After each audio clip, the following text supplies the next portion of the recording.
تھوڑا سا بتایا ہے کہ میرے نبی کیا شان والے ہیں، کتنی عزت والے ہیں اور کتنے علم والے ہیں۔ میں ان کی اب صرف ایک حدیث سناتا ہوں، اس ایک حدیث پہ میں عمل کر لوں، محمود صاحب کر لیں، آپ کر لیں، یہ مستورات کر لیں، ہمارا ملک کر لے، ہمارا سارے شعبے زندہ ہو جائیں، ہمارے سارے شعبوں سے ظلم نکل جائے گا، ناانصافی نکل جائے گی، برکتیں آئیں گی، ہماری زمینوں کا پانی نیچے جا رہا، 100 فٹ تک ہم پائپ ڈال رہے ہیں، 40 فٹ کنواں، پھر آگے 100 فٹ پر بھی پانی نہیں آ رہا ہے، اس قدر بے برکتی کا سامنا کرنا پڑ رہا ہے۔ تو میں ایک حدیث سناتا ہوں، یہ پچھلی جو میں نے ساری بات کی تھی، اس ایک، چونکہ جب آپ جاننے والے کو ہی، بولنے والے کو نہیں جانتے تو بول کو کیا جانو، بلکہ ایک واقعہ سناتا ہوں آپ کو۔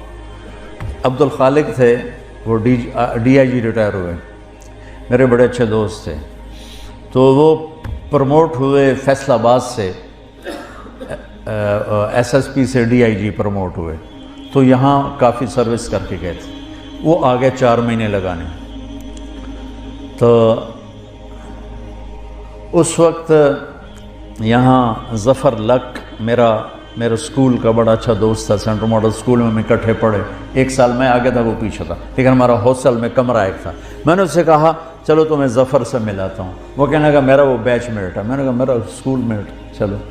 تو یہ جو آپ کی پولیس لائن کا ایک دروازہ اس روڈ کی طرف ہے، جو یہاں سے یوں آگے، ایک تو ہے نا وہ زورہ یونیورسٹی کی طرف سے دروازہ، ایک ہے اس طرف سے گیٹ، ہاں وہ آپ پولیس والوں کے لیے، اب میں بھی داڑھی والا ٹوپی والا، وہ بھی داڑھی والا ٹوپی والا، تو اس نے کہا، سپاہی کھڑا تھا، تالا لگا اور کہا بھائی جی دروازہ تو کھولو، تو وہ کہتا اتوں آؤ،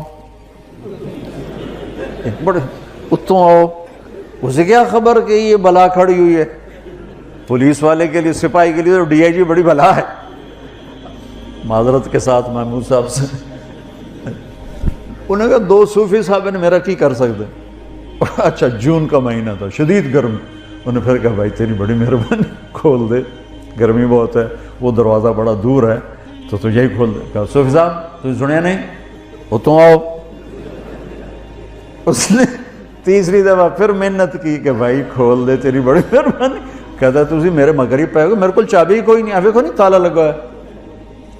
تو اس کے بعد اس نے کہا میرے بھائی میں عبد الخالق ڈی آئی جی، وہ کرتا ہے سر زمین تے ہی بہ گیا، اس نے کہا میں مارے آ گیا، ادھر ڈی آئی جی میں نے لے دے گیا، اس نے کانپتے ہاتھوں سے چابی نکالی اور ایسے کانپتے کانپتے اس نے تالا کھولا، اور بیچارہ لگتا تھا ابھی فوت ہو جائے گا۔ تو میں نے کہا مجھے آج ایک بات سمجھ میں آئی، جب تک بولنے والے کی قدر نہ ہوگی، بول کی قدر کون کرے گا؟ ہمارے دلوں میں اللہ کے رسول کی وہ قدر ہی نہیں رہی، ورنہ میرا دیس جھوٹ بولتا، میرا دیس ملاوٹ کرتا، جوئے کے اڈے چلاتا، زنا کے اڈے چلاتا، سیاست کے نام پہ فرعونیت کرتا، جانتے ہی نہیں ہمارے نبی ہیں کون۔ تو اتنی بڑی ہستی کی ایک حدیث سنا رہا ہوں، اللہ کی قسم، دنیا بھی آپ کی، آخرت بھی آپ، جس مرضی شعبے میں ہو۔ آپ نے کہا 4 اذا كانت فيك ما ضرك ما فاتك من الدنيا، 4 باتیں مجھ سے لے لو، 40 نہیں، 400 نہیں، 4 کہ 4 باتیں صرف مجھ سے لے لو اور آنکھیں بند کر کے سو جاؤ، دنیا بھی تمہاری، آخرت بھی تمہاری۔ میرے نبی کبھی بڑے بڑے وظیفے نہیں بتاتے تھے، امت کو سہولت میں رکھیں، تو فرمایا 4 باتیں لے لو، دنیا بھی تمہاری، آخرت بھی۔ صدق و حدیث، ہمیشہ سچ بولنا، جھوٹ نہ بولنا۔ اب تمہارا محکمہ پولیس ہے ہی سارا جھوٹ پر، تمہارا نہیں، میرا دیس، میرا بازار، میری تجارت، میری زراعت، میری سیاست، سب جھوٹ پر ہے۔ صدق و حدیث، حفظ و امانت، کسی کو دھوکہ نہ دینا، فراڈ نہ کرنا، غلط ایف آئی آر نہ کاٹنا، دھوکہ نہ دینا، بے گناہوں کو 302 میں نہ دھر لینا۔ کتنے بے گناہ پھانسی چڑھ گئے۔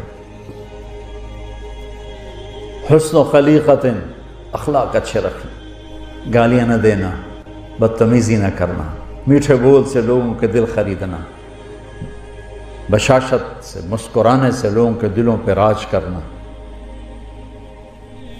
عفت فی طعمت، رزق حلال کمانا۔ 4 باتیں، اور اس میں پورا دین میں نے نہیں ڈالا، میرے نبی نے پورا دین ڈال کے دے دیا۔ فرائض کے بعد نمازی تو چھٹی کوئی نہیں، میرے نبی کے نواسے نے سر کٹایا، نماز نہیں چھوڑی، اپنی ساری اولاد ذبح کروا دی، نماز نہیں چھوڑی۔ اس کے بعد کون یہ کہہ سکتا جی پڑھی نہیں جانتی؟ اور فرائض کے بعد میرے نبی یہ 4 باتیں بتا رہے، سچ بولنا، جھوٹ نہ بول۔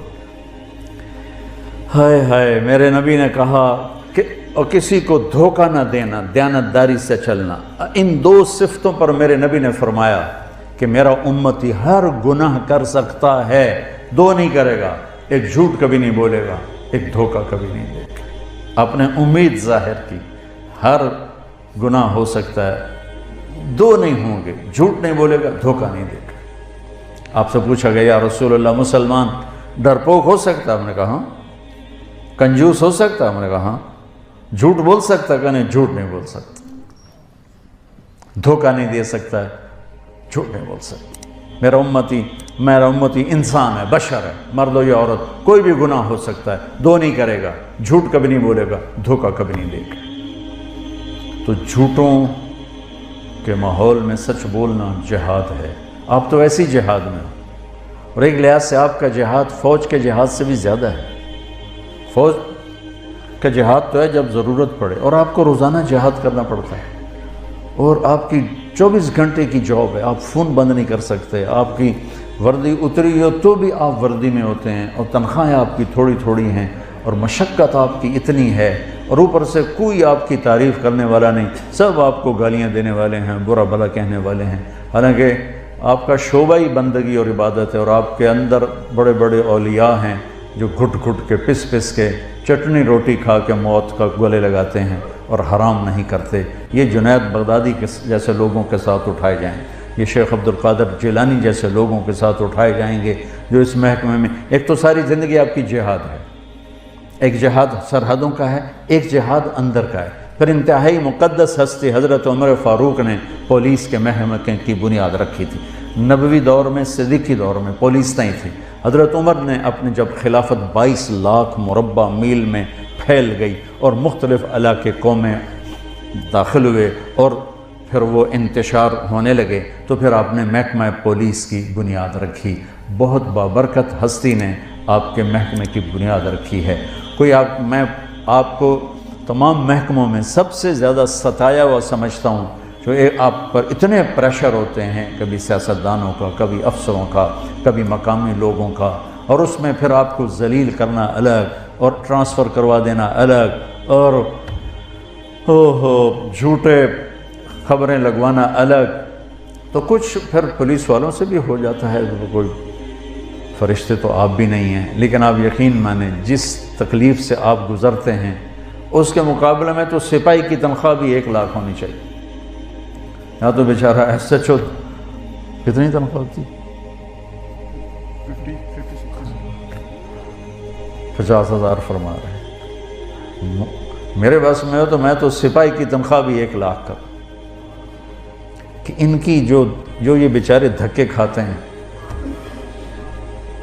پرانی بھیڑی ویگنا تو ٹرے جاندے ہوندے، کھڑ کھڑ کھڑ کھڑ کھڑ ہارن نہیں وجدا، باقی ہر شے وجدی، بریک نہیں لگدی، باقی ہر شے لگدی۔ اس سے نقید چور نپنے تے بدماش نپنے۔ تو میں آپ کو سلام کرتا ہوں میرے بھائیو۔ اب یہ 4 باتیں اللہ سے مانگ لو۔ ایک سچ بولنا ہے، جھوٹ نہیں بولنا ہے۔ میرے نبی کا وعدہ، الصدق ینجی والکذب یہلک، سچ نجات دیتا ہے، جھوٹ ہلاک کرتا ہے۔ کبھی دھوکہ نہیں دینا ہے، دیانتداری سے قلم چلانا ہے، دیانتداری سے معاملہ کرنا ہے۔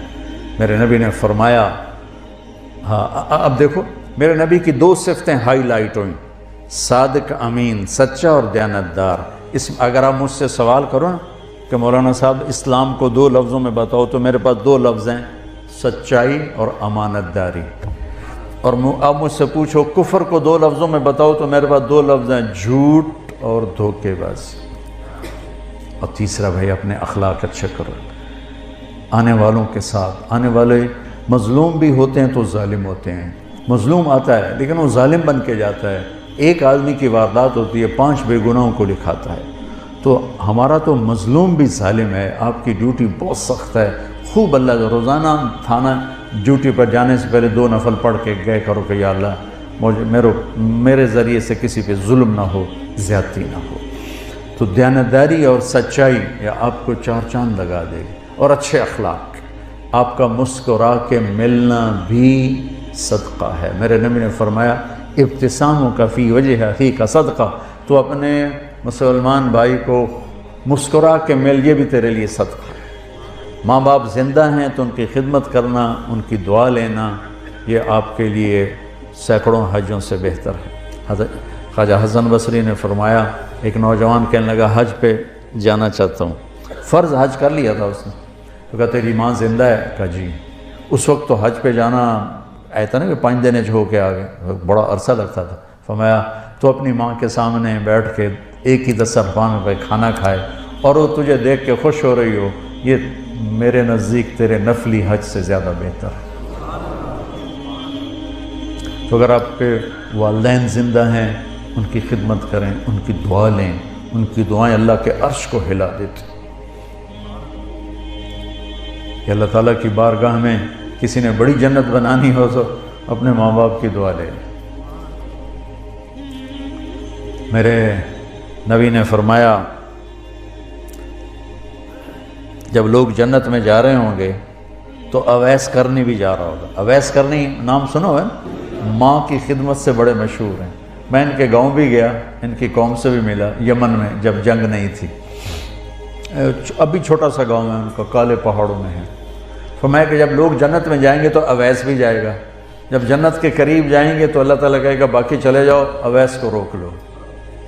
تو وہ گھبرا جائیں گے کہ بوئے تھے آ کے روک لیا، نمی FIR تو نہیں کٹی گئی، کہیں گے یا اللہ مجھے کیوں روک لیا ہے؟ سبحان اللہ تعالیٰ فرمائیں گے ذرا پیچھے دیکھو، وہ پیچھے دیکھیں گے تو کھڑے ہوں گے جہنمی، ان میں ان کی قوم بھی کھڑی ہوگی، رشتہ دار بھی کھڑے ہوں گے۔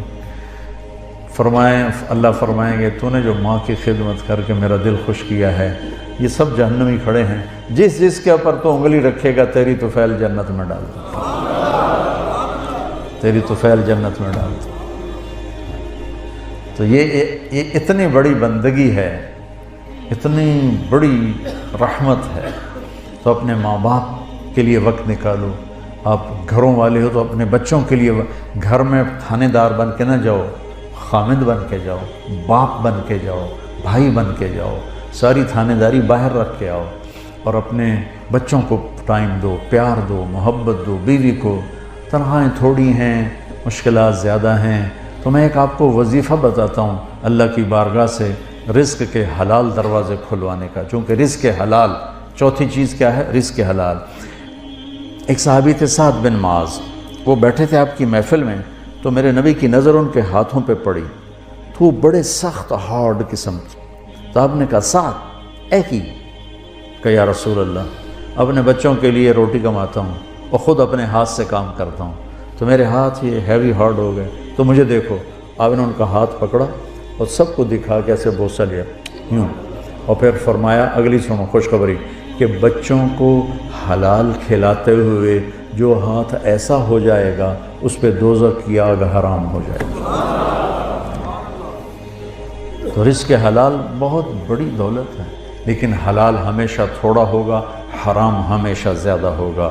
اس صبر پہ بڑے عالی شان درجات ملیں گے اور جنت ملے گی اور اللہ راضی ہوگا۔ بہت پرانی بات ہے، ایک بہت بڑے اللہ کے نیک ولی تھے، میں ان کے پاس بیٹھا تھا، 2 بندے آ گئے، تو یہ بات ہے کوئی 40 سال پرانی۔ تو ان میں سے ایک کہنے لگا حضرت جی دعا کرو اللہ رزق حلال دے، پھر بہت سارا دے گا، یوں اس نے ہاتھ پھیلائے۔ اس ایکشن کی وجہ سے یہ قصہ میں آج تک نہیں بھولا ہوں، اللہ رزق حلال دے تو بہت سارا دے۔ انہوں نے بڑے پولے منہ سے کہا حلال تھا تھوڑا ہی لبو، حلال تھا تھوڑا ہی لبو، پیپر ہو رہا ہے، ٹیسٹ دے رہے ہیں. ایک آدمی حرام پہ بک جاتا ہے، ایک حلال پہ قربان ہو جاتا ہے، اللہ دونوں کو برابر کر دے. ایک کے دامن پہ کسی بدکاری کا داغ نہیں، ایک کا دامن داغدار ہے. کیا خیال ہے شمر اور حسین کو اللہ برابر کر دے؟ ورنہ تو کربلاؤں کا فلسفہ ہی ختم ہو کے رہ جائے. تو رزق حلال کا ایک وظیفہ بتاتا ہوں، بڑا سوکھا. ایک صحابی آئے، یا رسول اللہ رزق کی تنگی ہے، کوئی عمل بتا رہا. آپ نے فرمایا باوضو رہا کر، تیرا رزق بڑھ جائے گا. آپ یہ کر لیں، جو کچا نمازی ہے نا وہ بھی پکا ہو جائے گا، جو کہ بہت سارے کہتے ہیں یار وضو کرنا پڑے گا. جب باوضو ہوگا نا تو نماز پڑھنے میں کوئی دیر نہیں لگے گی. آپ اپنے ڈیوٹی میں خالی فرض پڑھ لیں، وہی کافی. ہاں ڈیوٹی سے آف ہیں پھر پوری پڑھ لیں. ڈیوٹی میں آپ دیکھتے ہیں کہ سہولت ہے، پوری پڑھ لیں. مشکل نظر آ رہی ہے، خالی فرض پڑھ لیں. تو آپ نے کہا باوضو رہ، تیرا رزق بڑھ جائے گا. تو آپ باوضو رہو، اللہ آپ سے پیار کرے گا. باوضو موت آ گئی، شہادت کا درجہ ملے گا. اور باوضو رہنے لگے تو اللہ دروازے وہاں سے کھولے گا جہاں سے خواب و خیال نہیں، اور حلال کے کھولے گا.